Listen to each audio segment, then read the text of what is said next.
열왕기상 21장 1절에서 19절 다 같이 읽겠습니다. 그 후에 이 일이 있으니라. 이스라엘 사람 나봇에게 이스라엘에 포도원이 있어 사마리아 왕 아합의 왕궁에서 가깝더니 아합이 나봇에게 말하여 이르되 내 포도원이 내 왕궁 곁에 가까이 있으니 내게 주어 채소밭을 삼게 하라. 내가 그 대신에 그보다 더 아름다운 포도원을 네게 줄 것이요 만일 네가 좋게 여기면 그 값을 돈으로 내게 주리라. 나봇이 아합에게 말하되 내 조상의 유산을 왕에게 주기를 여호와께서 금하실지로다 하니 이스라엘 사람 나봇이 아합에게 대답하여 이르기를 내 조상의 유산을 왕께 줄 수 없다 하므로 아합이 근심하고 답답하여 왕궁으로 돌아와 침상에 누워 얼굴을 돌리고 식사를 아니하니 그의 아내 이세벨이 그에게 나와 이르되 왕의 마음에 무엇을 근심하여 식사를 아니하나이까. 왕이 그에게 이르되 내가 이스라엘 사람 나봇에게 말하 이르기를 네 포도원을 내게 주되 돈으로 바꾸거나 만일 네가 좋아하면 내가 그 대신에 포도원을 네게 주리라 한즉 그가 대답하기를 내가 내 포도원을 네게 주지 아니하기 때문에 이로다. 그의 아내 이세벨이 그에게 이르되 왕이 지금 이스라엘 나라를 다스리나이까. 일어나 식사를 하시고 마음을 즐겁게 하소서. 내가 이스라엘 사람 나봇의 포도원을 왕께 드리리다 하고 아합의 이름으로 편지들을 쓰고 그 인을 치고 봉하여 그의 성읍에서 나봇과 함께 사는 귀족 장로와 귀족들에게 보내니 그 편지 사연에 이르기를 금식을 선포하고 나봇을 백성 가운데서 높이 앉힌 후에 불량자 두 사람을 그의 앞에 마주 앉히고 그에게 대하여 증거하기를 내가 하나님과 왕을 저주하였다 하게 하고 곧 그를 끌고 나가서 돌로 쳐 죽이라 하더라. 그의 성읍 사람 곧 그의 성읍에 사는 장로와 귀족들이 이세벨의 지시 곧 그가 자기들에게 보낸 편지에 쓴 대로 하여 금식을 선포하고 나봇을 백성 가운데 높이 앉히매 대불량자 두 사람이 들어와 그의 앞에 앉고 백성 앞에서 나봇에 대하여 증언하여 이르기를 나봇이 하나님과 왕을 저주하였다 하며 무리가 그를 성읍 밖으로 끌고 나가서 돌로 쳐 죽이고 이세벨에게 통보하기를 나봇이 돌에 맞아 죽었다 나이다 하니 이세벨이 나봇이 돌에 맞아 죽었다 함을 듣고 이세벨이 아합에게 이르되 일어나 그 이스라엘 사람 나봇이 돈으로 바꾸어 주기를 싫어하던 나봇의 포도원을 차지하소서. 나봇이 살아있지 아니하고 죽었나이다. 아합은 나봇이 죽었다 함을 듣고 곧 일어나 이스라엘 사람 나봇의 포도원을 차지하러 그리로 내려갔더라. 여호와의 말씀이 디셉 사람 엘리야에게 임하여 이르시되 너는 일어나 내려가서 사마리아에 있는 이스라엘 아합 왕을 만나라. 그가 나봇의 포도원을 차지하러 그리로 내려간다니 너는 그에게 말하 이르기를 여호와의 말씀이 네가 죽이고 또 빼앗았느냐 하셨다 하고 또 그에게 이르기를 여호와의 말씀이 개들이 나봇의 피를 핥은 곳에서 개들이 내 피 곧 네 몸의 피도 핥으리라 하였다 하라.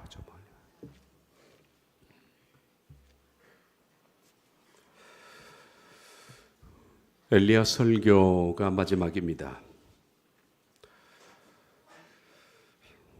나봇을 찾습니다라는 말씀으로 마치도록 합니다.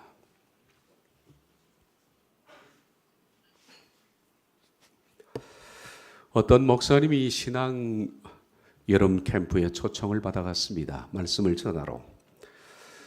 그 캠프는 주로 장애인들도 있고 가족들도 있지만은 전국에서 모인 장애인 사역자들을 위한 캠프였습니다. 장애인 사역자들은 주로 정상적인 사람들이 많죠. 설교 전이었는데 강단에서 여러 사람들의 찬송 사역자들이 올라와서 찬송을 불렀습니다. 그런데 목사님이 찬송을 듣다가 마음이 한편 불편해지기 시작한 겁니다. 그 목사님은 상당히 음악성이 있는 사람인지라 틀리고 하는 것을 용납을 못하는 그런 사람이었던가 봅니다. 그런데 찬송 사역자 가운데 꼭 반박자 틀리는 한 친구가 있는 거예요. 그러니까 늘 튀어나오는 거죠. 반박자 틀리는 겁니다. 한두 번도 아니고 꼭 부를 때마다 반박자 틀리니까 이 목사님 마음이 심기가 불편해지기 시작한 겁니다. 쟤는 왜 저래? 어떻게 틀려도 꼭 반박자씩 틀리냐? 찬양 사역자라면 연습을 하고 올라와야지. 게다가 다른 사람도 아니고 장애인을 섬기는 찬양 사역자라면 그들을 위해서 정말 그 소외되고 외로운 친구들인데 하나님 앞에서 정성껏 연습하고 올라와야지. 아니 대충 연습도 없이 그렇게 올라와서 저렇게 찬양을 틀리면 어떡해. 이게 불편했던 겁니다.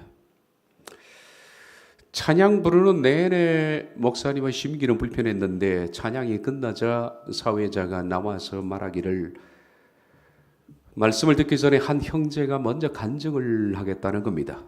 그리고 형제를 소개하는데 올라오는 것을 보니까 반박자 틀린 그 형제가 나오는 거예요. 그걸 보니까 또 심사가 뒤틀리기 시작하는 겁니다. 아니 쟤는 찬양도 반박자 틀리고 준비도 엉성하게 했는데 간증까지 하냐? 찬양도 저지경인데 간증은 오직 하겠냐? 생각이 든 겁니다. 그런데 그 형제가 간증을 시작하자마자 첫 마디를 듣는 순간에 그 목사님은 마치 머리를 한 대 얻어맞은 것처럼 충격을 받았습니다. 왜냐하면 그 형제가 입을 열자마자 왜 반박자 틀린지 알아차린 겁니다. 이 형제는 밖으로 보기에는 정상인처럼 보이지만은 말이 굉장히 어눌한 사람이었습니다. 그래서 말할 때는 항상 더더더더 이렇게 시작하는 그 형제가 간증을 시작합니다. 저는 태어날 때부터 다운 신드롬 환자였습니다.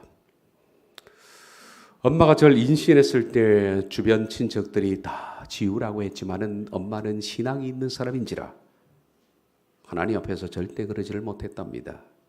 그래서 제가 태어난 후 제가 생긴 생김새가 너무나 초라하니까 할머니가 저를 데리다가 병풍 뒤에 두셨습니다. 그리고 엄마한테 이런 얘기를 했다고 합니다. 얘야 그냥 먹이지 말고 죽게 내버려 둬라. 쟤를 어떻게 키우겠냐. 엄마는 그런 아이가 너무 가엾고 신앙적으로 그럴 수 없어서 병풍 뒤에서 데리고 와서 모유를 먹여서 키운 겁니다. 아이는 자라면서 주변 상황이 너무 힘든 그런 여러 가지 일들을 겪어야 했습니다. 행동도 부자연스럽지, 말도 그렇게 더듬지, 그리고 전화가처럼 보이니까 동네 아이들이 넘어뜨리고 주먹으로 때리고 침뱉고 욕하고 그런 것들이 일상이었습니다. 그 형제의 간증은 계속됩니다. 제가 이렇게 성장할 수 있었던 것은 엄마의 사랑과 기도 덕분이었습니다. 엄마는 저를 얼마나 사랑했는지, 그리고 엄마는 새벽 기도 때마다 항상 저를 위해서 빠져본 적이 없고 눈이 오나 비가 오나 추우나 더우나 매일 새벽마다 눈물로 저를 위해서 기도를 해주셨습니다. 엄마는 나에게 신앙을 심어주셨고 그리고 저는 성장해서 신학대학을 갔습니다. 목사가 되려고요. 엄마는 얼마나 저를 기뻐했는지 모릅니다. 너는 비록 장애인으로 태어났지만은 하나님께서 너를 통해서 하실 일이 반드시 계실 거야. 그러니 용기를 잃지 말거라. 그렇게 늘 저를 격려해 주셨습니다. 그러던 어느 날이었습니다. 집에 있는데 엄마가 말합니다. 차가 고장이 나서 수리센터에 가서 맡겨야 하는데 수리할 동안에 시간이 좀 걸리니까 네 차로 함께 가서 내 차로 맡기고 시내에 가서 점심을 먹고 다시 차를 찾아서 돌아오자. 그래서 각자 차를 몰고 갔습니다. 엄마 차는 수리에 맡기고 거치는 동안에 그 아들 차를 타고 시내로 가서 점심을 먹고 다시 차를 찾으러 갔습니다. 가는 동안에 차 안에서 엄마가 그날따라 이상하게 죽는 얘기를 많이 하는 겁니다. 예, 너는 지금까지 엄마를 의지하고 살았는데 하나님이 언제 엄마를 불러갈지 모르지 않느냐. 너는 이제 엄마 없어도 혼자 잘 견딜 수 있겠지? 이런 얘기를 자꾸 하는 겁니다. 근데 엄마 왜 자꾸 죽는 얘기를 하세요? 글쎄 모르겠다. 네가 걱정이 돼서 그러나 보다. 그리고 차를 찾아서 엄마가 먼저 운전하고 아들은 뒤를 따라가는데 갑자기 눈이 많이 내린 날이어서 눈길에 엄마 차가 미끄러져서 큰 나무를 받은 겁니다. 즉사하신 거죠. 그것이 엄마의 마지막이었다고 합니다. 이 형제는 간증하면서 흐르게 울고 있고 뒤에 목사님도 웁니다. 하나님, 전 앉아서 저 형제가 반박자 틀렸다고 욕했는데요. 그러면서 목사님도 울고 이 형제는 이렇게 간증을 마쳤습니다. 저는 절망 속에서 희망이 없다고 생각했는데 하나님께서 저에게 다시 살 힘을 주셨습니다. 저는 신학교를 졸업하고 아프리카로 선교를 떠나게 되어 있습니다. 저는 거기서 농아들을 위해서 수화로 평생을 봉사하려고 합니다.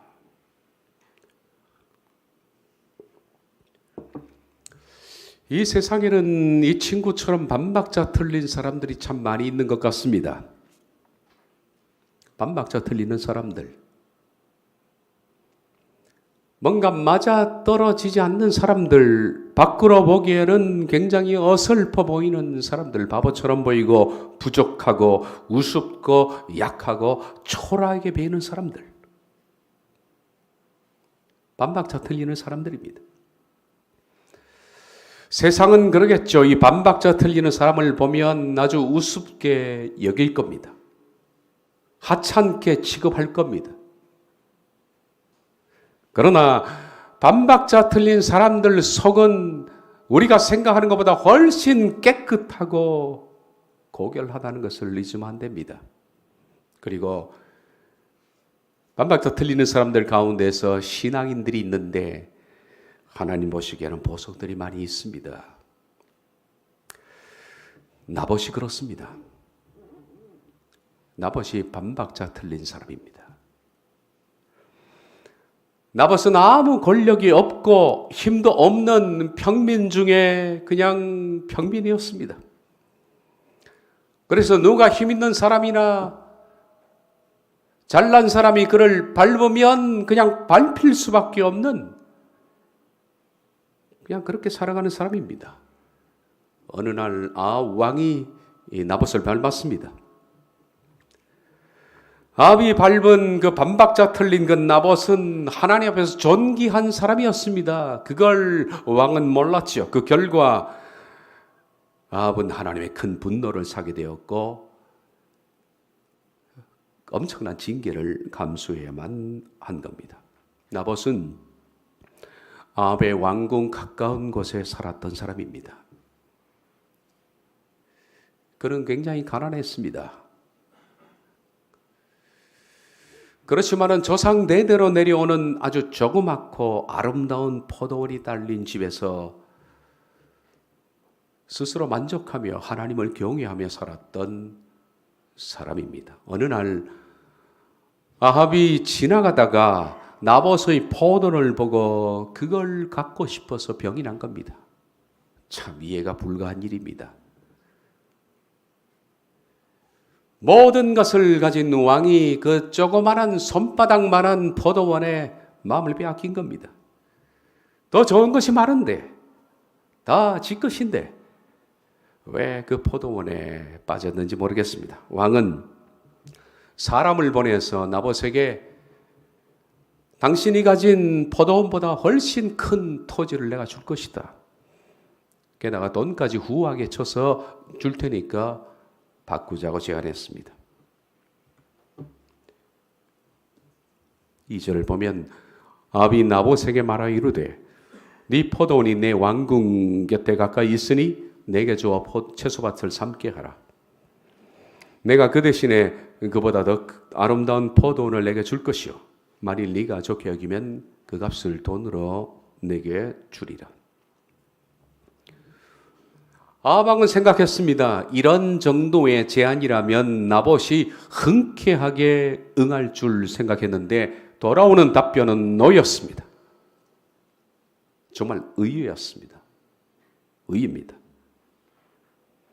아무 힘도 없고 돈도 없는 그가 감히 일국의 왕의 제안을 단칼에 거절한 겁니다. 이로 인해서 왕은 너무 자존심이 상했습니다. 그래도 왕인데 내가. 뿐만 아니라 그럴수록 나봇의 포도원에 대해서 애착이 간 겁니다. 그는 포도원을 사랑해서 상사병에 걸렸습니다. 그리고 왕은 식음을 전폐하고 알아 누웠습니다. 이스라엘 사람 나봇이 아합에게 대답하여 이르기를 내 조상의 유산을 왕께 줄 수 없다 하므로 아합이 근심하고 답답하여 왕궁으로 돌아와서 침상에 누워 얼굴을 돌리고 식사를 아니하니. 이해 불가합니다. 어쨌든 왕이 갑자기 식음을 전폐하고 알아 눕자 아내 이세벨이 왕에게 그 사유를 묻습니다. 그 얘기를 듣는 순간에 이세벨은 박장대소를 합니다.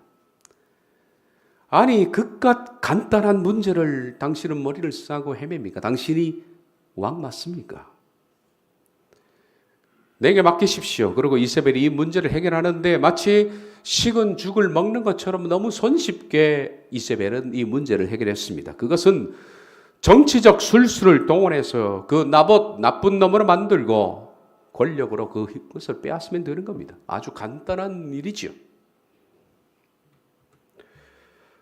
7절부터 10절을 보면 그의 아내 이세벨이 그에게 이르되 왕이 지금 이스라엘 나라를 다스리시나이까?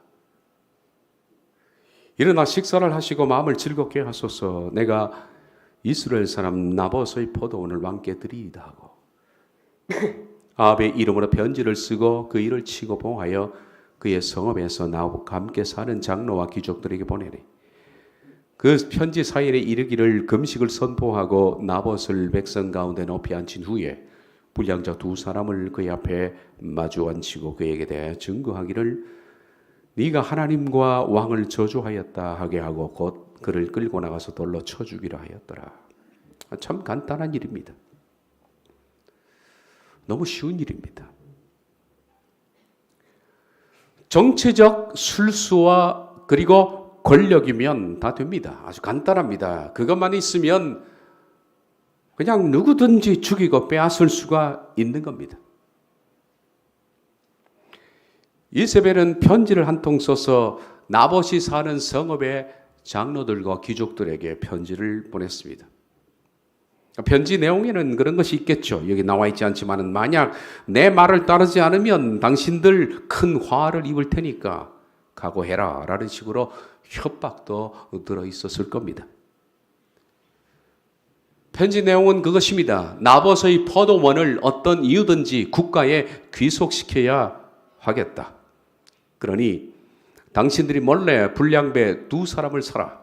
성경에는 두세 증인이 있어야 된다고 그랬으니까 참 성경대로 사는 여자입니다. 하나님 말씀대로 사는 여자죠. 두 명의 증인을 사서 그 증인들이 사람들에게 나봇이 하나님을 저주하고 왕을 저주했다.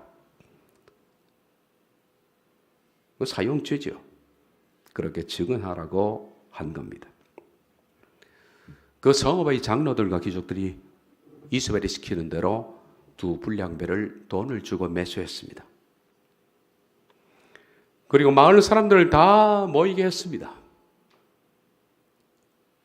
북한식으로 인민재판이 벌어진 겁니다. 나봇을 그 가운데 앉히고 두 증인이 저 사람이 하나님을 저주하고 왕을 저주했다라고 거짓 증언을 해서 그 자리에서 동네 사람들이 돌을 들어서 저런 몹쓸 인간 나봇을 쳐 죽인 겁니다.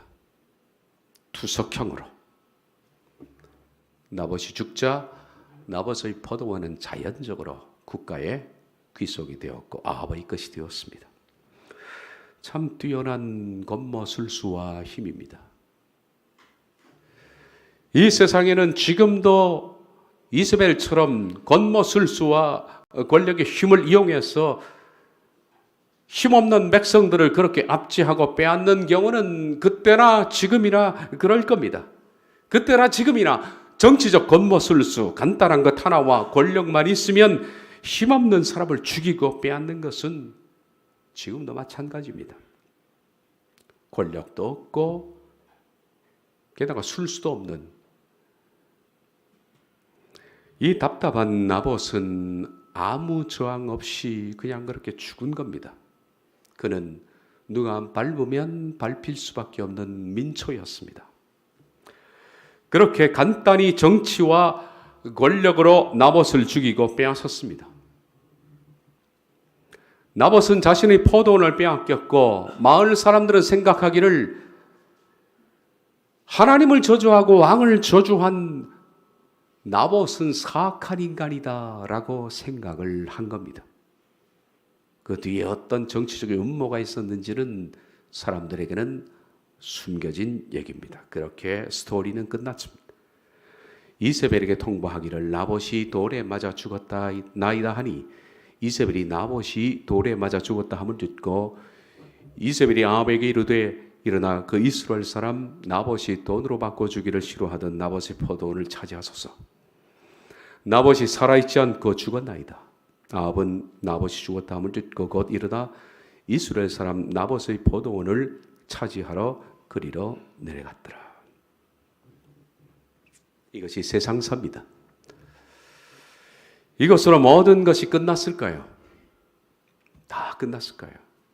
되게 세상사는 다 그렇게 끝나버리죠. 사람들은 그렇게 생각합니다. 나쁜 사람이다.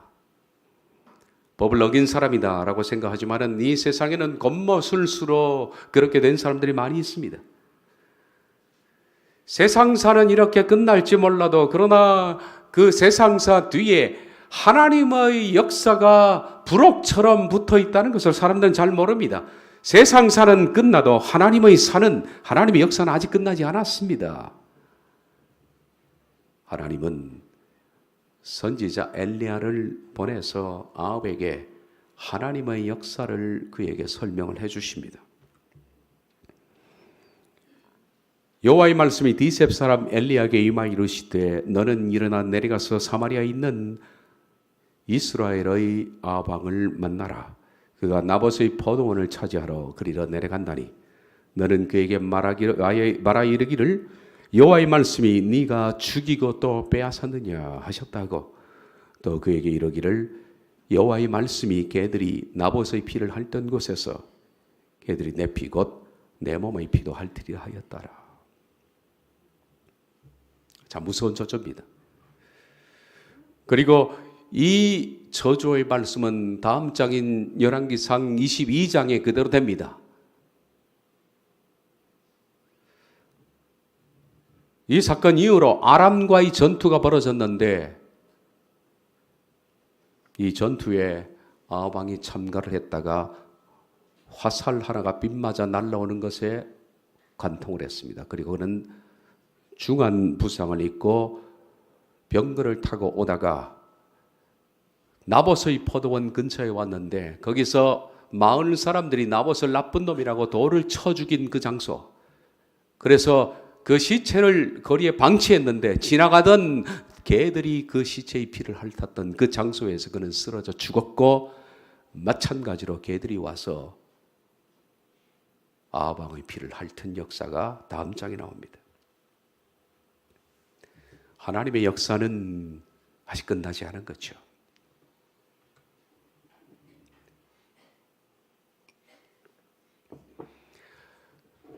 우리 생각을 해봐야 돼.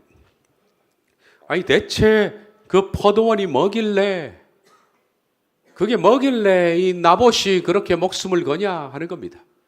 이게 뭐길래 그렇게 목숨을 거나? 혹자들은 그렇게 생각할지 모르겠습니다. 나봇을 이거 바보 아니야 이거. 세상을 살아가려면 이런 융통성이 없는 사람이 있나? 라고 손가락질을 할지도 모르겠습니다. 그냥 왕이 더 큰 토지를 주고 돈까지 얹어 주겠다 할 때 그냥 팔지. 그게 뭐길래 도대체 목숨을 거냐는 겁니다. 아니면 아직 이세벨이 성읍 장로들과 귀족들을 매수해서 일을 꾸밀 때 그 얘기가 흘러 들어갔을 겁니다. 자기를 죽이려고 한다고. 그때만이라도 나봇이 팔겠다고 나섰으면 목숨을 건졌을 텐데 이 포도원이 뭐길래 나봇을 좀 어리석고 융통성이 없고 이런 고지식하고 답답한 사람이라고 생각할지 모르겠습니다. 답답하고 꽉 막힌 사람 말입니다. 그러나 여러분 실상을 알고 보면 나봇은 반박자 틀린 사람이 아니올시다. 그는 경건한 하나님의 사람이었습니다. 그리고 신앙 때문에 죽은 겁니다.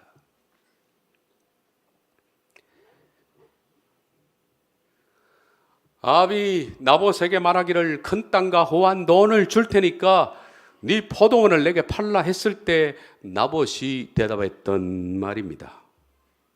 3절을 보면 나봇이 아합에게 말하되 내 조상의 유산을 왕에게 주기를 여호와께서 금하실지로다. 내 조상의 유산을 왕에게 주는 것은 하나님이 금하신 것이다.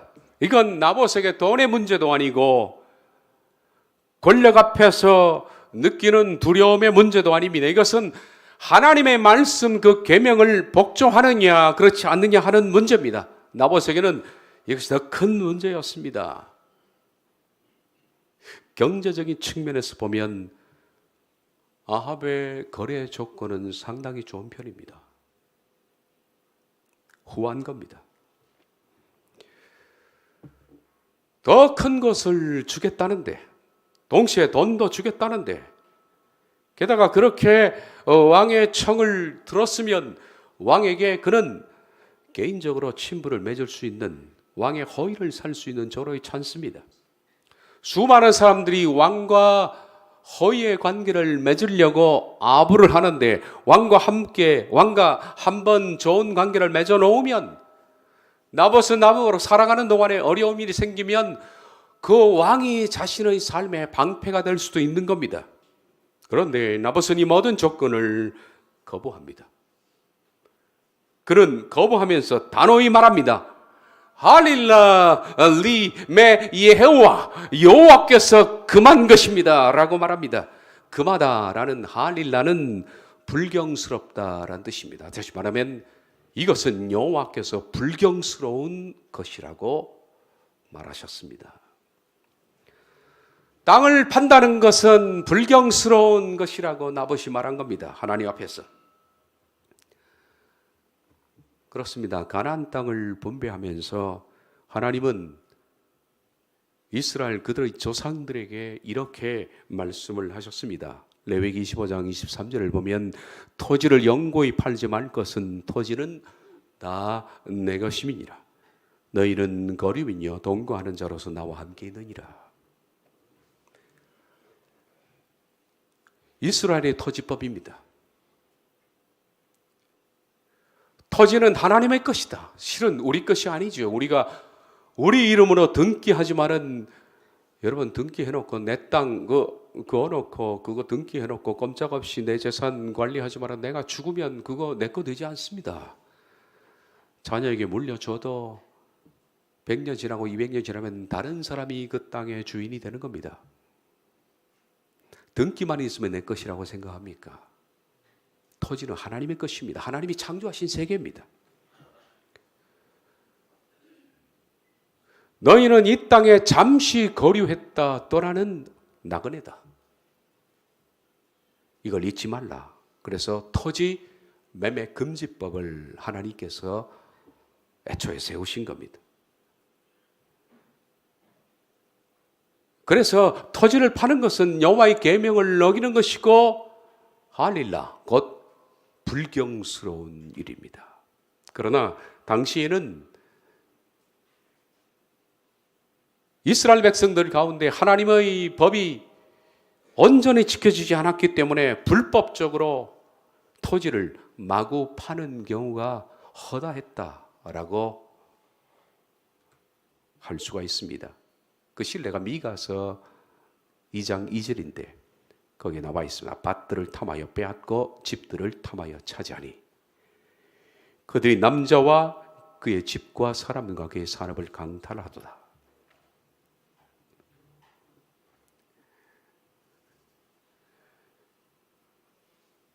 밭들을 탐하여 빼앗고 집들을 탐하여 차지했다라는 것은 불법적으로 차지했다라고 KGB는 번역합니다. 불법적으로 차지했다. 그건 법을 어긴 겁니다. 그런데 이런 일들이 비일비재한 겁니다.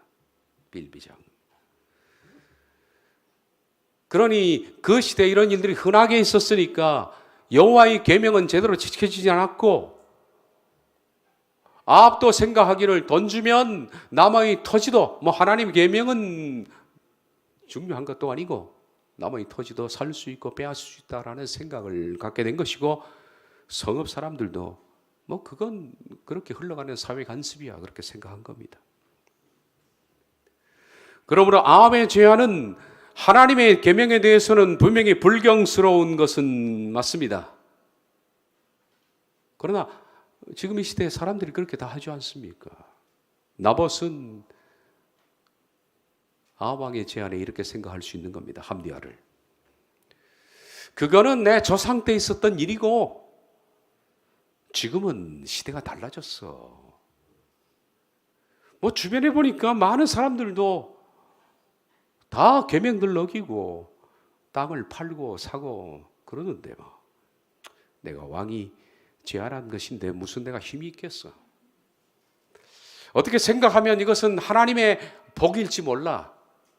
가난하게 사는 나에게 하나님께서 한번 부하게 살아보라고 내리신 복의 기회일지도 몰라. 이렇게 합리화합니다. 보통 사람들은 복권에 당첨하고도 감사 헌금을 하는 사람을 봤으니까. 마을 사람들은 이 바보 같은 나봇, 이 나봇을 어떻게 봤을까요? 저런 바보가 있나? 바로 나봇은 반박자 틀린 사람입니다. 고집만 세고 어리석은 그런 나봇은 반박자 틀린 사람 맞습니다. 그러나 실상 그의 삶을 열고 그의 스토리를 들어보면 나봇이야말로 어떤 협박이나 부의 유혹 앞에서도 하나님의 계명을 어기지 않으려는 강직한 고집쟁이 신앙이었다라는 것을 우리가 알 수가 있는 겁니다. 어리숙하게 보이나 그 속은 강직한 신앙이었습니다. 여러분은 하나님께서 말씀하신 엘리야에게 네가 알지 못하지만 남겨두신 7,000명이 있다 라고 했던 7,000명 가운데 두 번째 사람을 여러분은 본 겁니다. 나봇은 7,000명 가운데 우리가 알고 있는 두 번째 사람입니다. 첫 번째 사람은 여러분이 만나보셨죠? 그것은 그 당시 아합 왕궁에 있었던 국내 대신 오바다였습니다. 기억나십니까? 그것이 바로 첫 번째 사람이었습니다. 이세벨이 여호와의 수많은 선지자를 죽일 때 그 오바댜가 선지자 100명을 50명씩 나누어서 살려줬는데, 그것은 아마 갈멜산 근처에 석회 동굴이 2,000개 이상 된다고 하니까 그 동굴에 50명씩 두 동굴에 숨겨두고 거기에 물과 떡을 공급해서 선지자를 살려냈던 국내 대신 오바댜 기억할 겁니다. 그는 이름 그대로였습니다. 오바다 야후라는 것이 그의 이름이었는데, 오바드라는 뜻은 노예처럼 섬기다라는 뜻이고 야후는 여호와입니다. 그러니까 오바드 야후라는 뜻은 여호와를 노예처럼 섬기는 자라는 뜻입니다. 그는 이름 그대로 여호와를 노예처럼 섬겼던 사람입니다. 자신의 목숨을 두려워하지 않고 하나님을 위해서 최선을 다했던 그 사람. 오바다는 아합과 이세벨이 사는 궁궐의 국내 대신 지금으로 말하면 청와대 비서실장쯤 됩니다. 그러니까 그의 모든 동선을 다 파악하고 있는 겁니다. 아합과 이세벨이 선지자들을 몽땅 멸절하겠다라고 계획을 짤 때 그것을 미리 들은 겁니다. 그리고 선지자 100명을 빼돌렸다는 겁니다. 우리가 만난 첫 번째 7,000명 가운데 한 명을 본 겁니다. 그리고 우린 두 번째 숨겨두신 7,000명 가운데 그 사람 나봇을 만나는 겁니다. 그는 권력도 없고 힘도 없는 평민이었습니다. 누가 밟으면 그냥 밟히는 민초. 그러나 그는 하나님의 계명 앞에서는 절대 강직하고 충직한 사람이었습니다. 이런 사람들이 숨겨놓은 7,000명 뚜껑을 열면 이런 사람들이 이스라엘에 7,000명이나 있었다는 얘기입니다. 그러나 세상 사람들의 관점이 볼 때 이 7,000명은 전부 반박자 틀린 사람들입니다. 어리숙하고 바보 같은 사람들입니다. 나봇은 돈의 유혹과 권력 앞에서도 신앙적인 측면에 있어서는 그런 흔들림이 없습니다. 왕의 권력 앞에서도, 왕비의 협박 앞에서도, 성읍의 장로들과 귀족들의 모함, 그리고 성읍 사람들이 자기를 전부 나쁜 놈이라고 매도해도 그는 절대 변할 수 없는 것이 있었는데, 그것은 하나님의 계명입니다. 이것만큼은 내가 절대 목숨을 걸고 지킨다는 확고한 고집쟁이입니다. 마치 피터 아이언사이드 목사가 했던 말처럼 온 세상이 나를 반대하느냐, 그러면 좋다, 나도 세상을 반대하리라 했던 영적인 고집쟁이 말입니다. 열왕기에서는 우리가 아합에게 엘리야 스토리를 볼 때 숨겨두신 7,000명 가운데 더 이상 사람들은 나오지 않습니다. 2명만 나오죠. 오바댜 그리고 나봇입니다. 그렇지만 나머지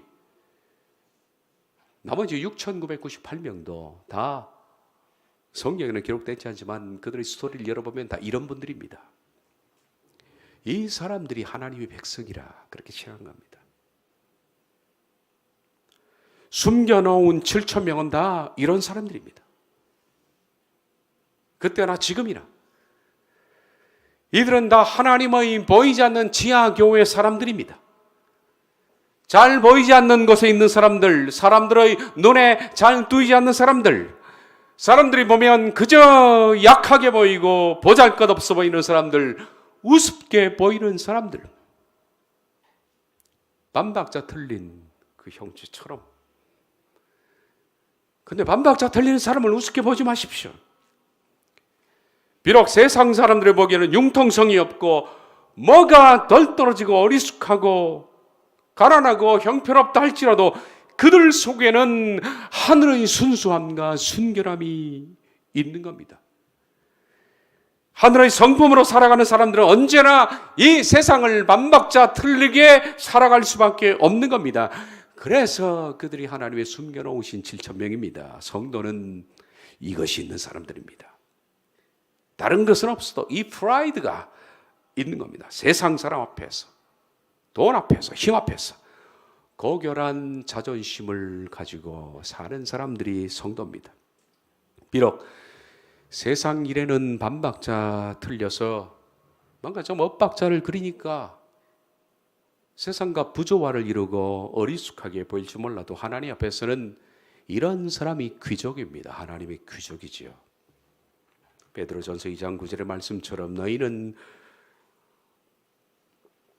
택하신 족속이여 왕같은 제사장이든 거룩한 나라여 그의 소유된 백성이니 귀족입니다. 하나님의 귀족입니다. 수십 년 전에 봤던 워런 위어즈비 목사님이 쓴 책 마태복음 강해, 아주 조그마한 책인데 그 강의 제목, 내용은 기억이 나지 않습니다만은 그 강의 제목이 마태복음 강해의 주제가 Be noble이었습니다. 귀족처럼 살라는 뜻이죠. 저는 마태복음의 주제로서 귀족처럼 살아라 라는 것이 참 정확한 주제라고 생각합니다.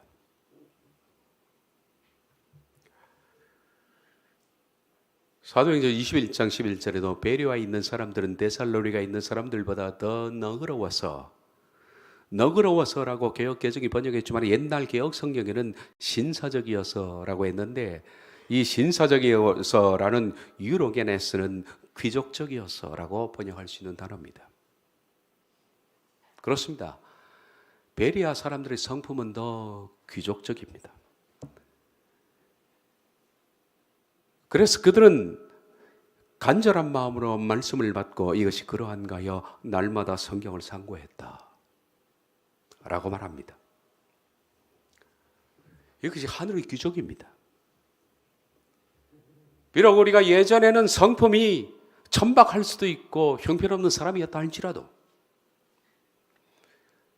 그리스도 예수님을 나의 구주로 받아들이고 구원의 싸움을 싸워나가는 가운데 내적 자의 죽음을 통해서 우리가 점차 변화되고 또 변화된 성도라면 우리 속에서 예수 그리스도의 품위가 느껴져야 하는 겁니다.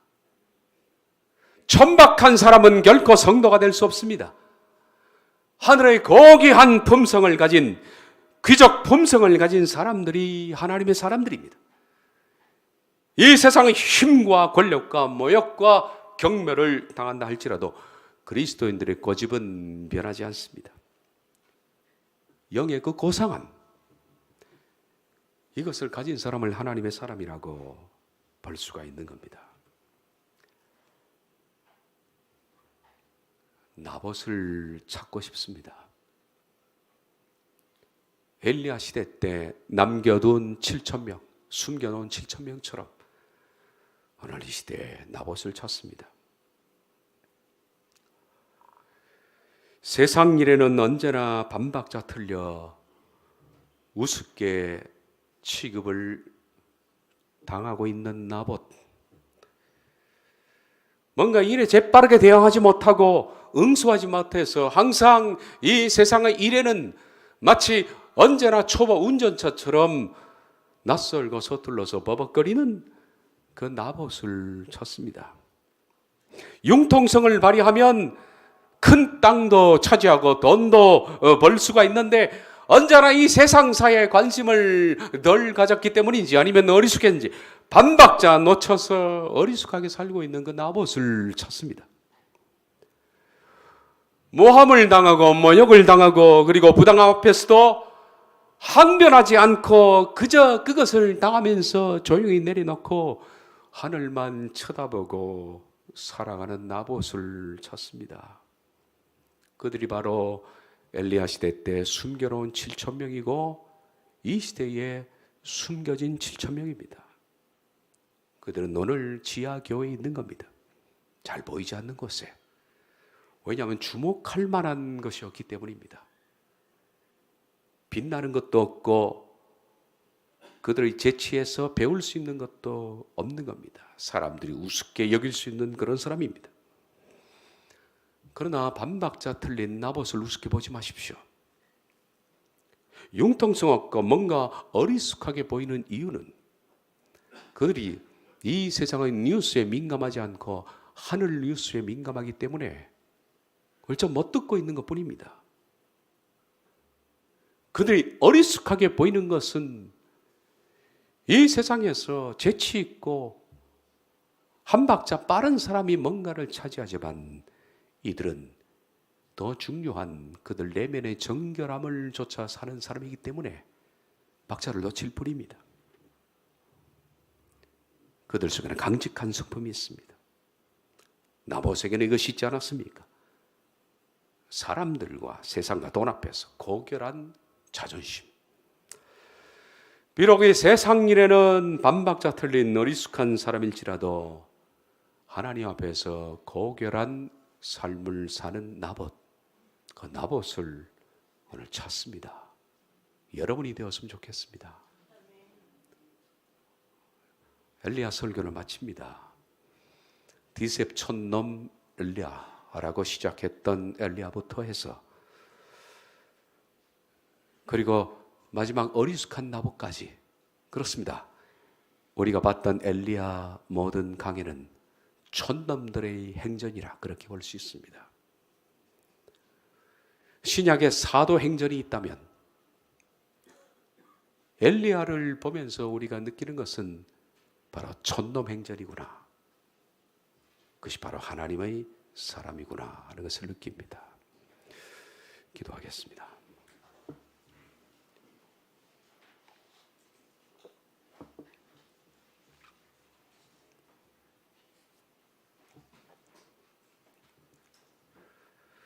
어리숙한 나봇처럼 우리가 항상 이 세상사에 박자를 놓치고 그래서 재빠른 사람들이 차지하고 정치하고 승리하는 그런 것들을 언제나 놓치고 모욕당하고 모함당해도 그걸 뒤집어 쓰고 변명하지 않고 있는 어리숙한 사람들, 바보들, 이 세상의 바보들. 그러나 그들이 하나님의 천저들이었고 그들이 하늘의 귀족들이었고 하나님이 숨겨놓은 7,000명이었습니다. 바보여도 좋습니다. 나봇처럼 살아가게 해주옵소서. 엘리야의 모든 말씀을 시작부터 마칠 때까지 허락하신 하나님께 감사를 드리옵고 예수님의 이름으로 기도하옵나이다. 아멘.